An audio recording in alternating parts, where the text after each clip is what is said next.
салом дӯстон, рӯзаи истироҳатӣ дар футболи аврупои бозиҳои зиёд доир карда мешавад ва ҳамаи таваҷҷӯҳ ба майдони футбол равона хоҳад шуд. Аммо рӯйдодҳои муҳим кам нестанд. Айни ҳол вазъияти Роналдо баҳси зиёдро ба вуҷуд овардааст. Ҳар як масъалае ки андаке ба Криштиано сабт дошта бошад, дарҳол ба саҳифаҳои якум мебарояд. Мо имрӯз андешаҳои худро дар мавриди ояндаи ин футболбози кумир барои миллионҳо баён медорем ва хабарҳои дигар ҳам дорем, ки диққати шуморо ҳатман ҷалб мекунад.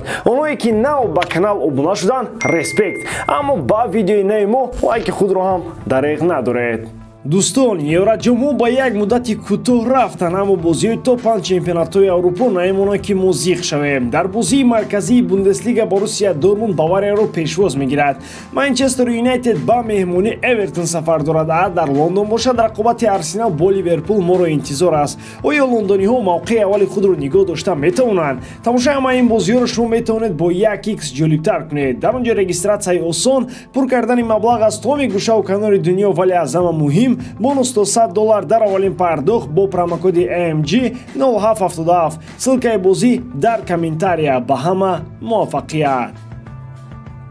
дар ҳамин шабу рӯз ҳатто хейтерони ашадии Криштиано ба ӯ раҳм карда мегӯянд, ки ҳолаташ дар МЮ хеле бад аст. дар бозии Лиги Аврупо ҳамлагари португалӣ ба майдон ворид шуда ҳама кӯшиш карданд то барои задани гол ба Криштиано кӯмак расонад.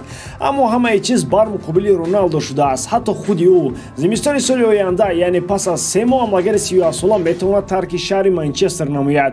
таваҷҷӯҳи асосӣ айни ҳол аз Туркия дида мешавад. дар дастаи Галатасарай ситораҳои зиёди саршинос бозӣ мекарданд ва Роналдо метавонад аз онҳо шавад. ӯ ҳам имкон дорад ки пироҳани ин дастаи Туркияро ба мисли Снайдер, Драгба ва дигарон ба бар кунад. гуфта мешавад ки тобистони соли ҷорӣ ин клуб талоши харидани Роналдоро карда буд ва аммо Криштиано ду поро дар як мӯза андохта иштирокчии Лигаи чемпионҳоро меҷуст. қарордади ҳамлагари португалӣ бо манкуниянҳо тобистони соли оянда ба анҷом мерасад. Роналдо аз ҳозир дар андешаи рафтан аз дастаи шаҳри Манчестер мебошад. Тенхак ба ҳамлагари 37-сола дар майдон мавқеъ намедиҳад ва ин ҳолатро бо ҳар баҳона мефаҳмонад.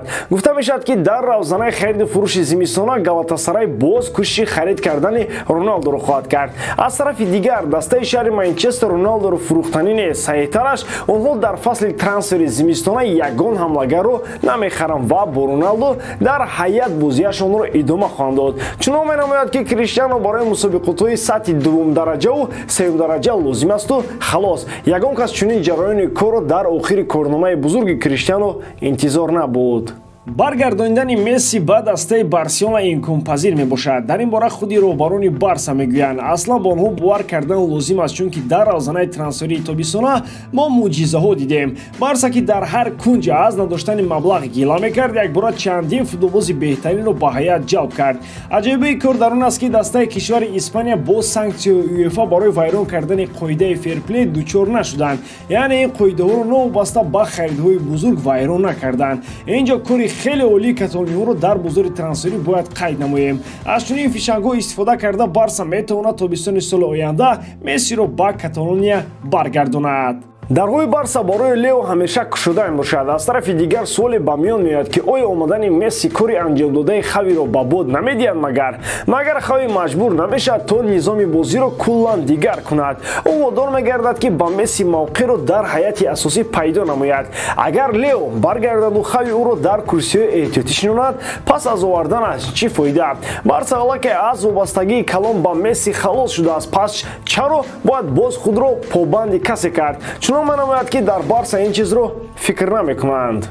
Мемфис Депай ба пуррагӣ мавқеъро дар ҳайати асосии Барселона аз даст додааст. он ишораҳое, ки мо қаблан мекардем, ки ин футболбоз танҳо ба Роналд Куман лозим аст, дуруст баромаданд. бо мурори замон чунон ба назар мерасад, ки агар Депай тобистон аз Барселона мерафт, барои худи ӯ беҳтар мешуд. Ювентус барои ҷалби ӯ омодагии ҷиддӣ дида буд, вале ин футболбоз бо садои баланд мегуфт, ки ҳазор ҳамлагари дигар ба Барселона оянд, ман барои мавқеи худ мубориза мебарам. мубориза барои мавқеъ бо мағлубияти ҳаматарафаи ҳамлагари нидерландӣ ба анҷом расид. ӯ метавонад ба Премер-лигаи Англия баргардад. дастаи Ньюкасл дар ҷустуҷӯи ҳамлагар қарор дорад. онҳо ният доранд, ки Маз Депайро ба сафи худ ҷалб кунанд. воқеан ин варианти беҳтарин аст. Якумаш он ки дар дастаи мисли Ньюкасл ӯ худро лидер эҳсос мекунад ва маҳорати хуб нишон медиҳад. Дуввум маоши ӯро метавонанд аз Барса ҳам бештар диҳанд. сеюмаш он ки вақти пайвастаи бозиро пайдо мекунад. Депай бо Барселона то тобистони соли 2023 шартнома дорад. Барои бе пул аз даст наводани ӯ каталониҳо метавонанд дар андешаи фурӯхтани ӯ бошанд. Ньюкасл инро хуб пай мебарад ва моҳи январ барои харидории ҳамлагари нидерландӣ кӯшишҳои зиёд анҷом хоҳад дод. Нархи Депай 25 миллион евро гуфта мешавад, аммо Барса метавонад то 30 миллион аз Ньюкасл талаб кунад. Агар Маурисио Почеттино собиқ сармураббии ПСЖ Кейлор Навасро 1-1 ба майдон меовард, пас сармураббии нави дастаи шаҳри Париж Кристоф Галте ба ин дарвозабон умуман таваҷҷӯҳ надорад. Ӯ аксари вақт дар ҳайати захиравӣ қарор дорад ва дар хати дарвозаҳои ПСЖ Ҷанлуиҷи Донарума меистад. Бояд гуфт ки беҳуда намеистад ва сейфҳои олӣ дорад. Аз як тараф Галтеро метавон фаҳмед, чунки ӯ нафареро интихоб мекунад ки объективона сахттар аст. Аз ҷиҳати дигар Кейлор Навас худ тилло аст ва тилло бояд нуҳуфта набошад. Чунин тиллоро бояд ҳама бинанд ва ҳаловат баранд. Аз ин лиҳоз Кейлор дар андешаи рафтан аз ПСЖ шудааст.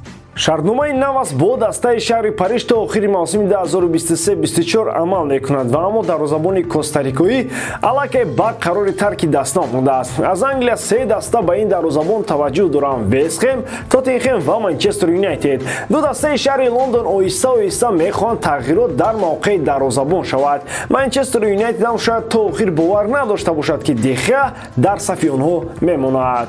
ба ҳамин тамом бояд ки эҷодкории ман ба шумо писанд меояд. Лайк, комментария ва дар канал обуна шударо аз ёд набароред. Бо шумо мисли ҳар вақта Муҳаммад Гайров.